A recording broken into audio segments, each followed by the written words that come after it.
एक गांव में एक अमीर जमींदार रहता था जिसका नाम रामेश्वर था। उसकी संपत्ति और ताकत के कारण गांव में उसका बड़ा दबदबा था। लेकिन उसके जीवन में अंधेरा तब छा गया जब उसके छोटे भाई सुरेश की अचानक मृत्यु हो गई। सुरेश की मौत को पहले एक दुर्घटना समझा गया, लेकिन गांव के लोग उसे एक रहस्य की तरह देख रहे थे।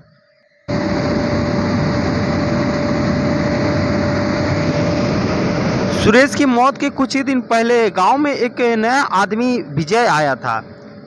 विजय गांव में लोगों से मिलता जुलता था और कुछ ही दिनों में गांव के कई लोग उसे के दोस्त बन गए। लेकिन विजय का रवैया और उसका हमेशा चुप रहना लोगों को खटकने लगा था। सुरेश की मौत के बाद विजय का गांव में बर्ताव और भी संदिग्ध हो गया। कई लोगों ने उसे रात के अंधेरे में जमींदार के घर के आसपास देखा था। गांव के कुछ लोग विजय पर शक करने लगे, लेकिन कोई ठोस सबूत नहीं मिला।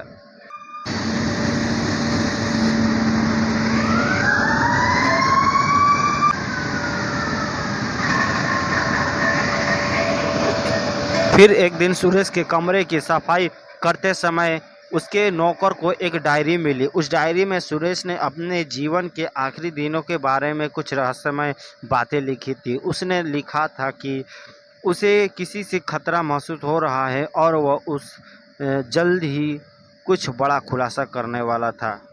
इस डायरी के मिलते ही रामेश्वर और गांव के लोग चौकन्ने हो गए। रामेश्वर ने पुलिस को बुलाया और जांच शुरू की गई। विजय को गिरफ्तार कर लिया गया और पुलिस ने उसे कड़ाई से पूछताछ की। विजय ने शुरू में कोई बात नहीं मानी, लेकिन बाद में उसने खुलासा किया कि वह सुरेश की हत्या में शामिल था। विजय ने बताया कि रामेश्वर ने ही सुरेश की हत्या की साजिश रची थी, क्योंकि सुरेश को जायदाद का हिस्सा चाहिए था, जिससे रामेश्वर को डर था कि उसकी संपत्ति बढ़ जाएगी। विजय ने पैसों के लालच में रामेश्वर का साथ दिया और सुरेश की हत्या कर दी। रामेश्वर को भी गिरफ्तार कर लिया गया और गांव के लोग उस सच्चाई से सब स्तब्ध रह गए कि उनके जमींदार ने अपने ही भाई की हत्या करवा दी।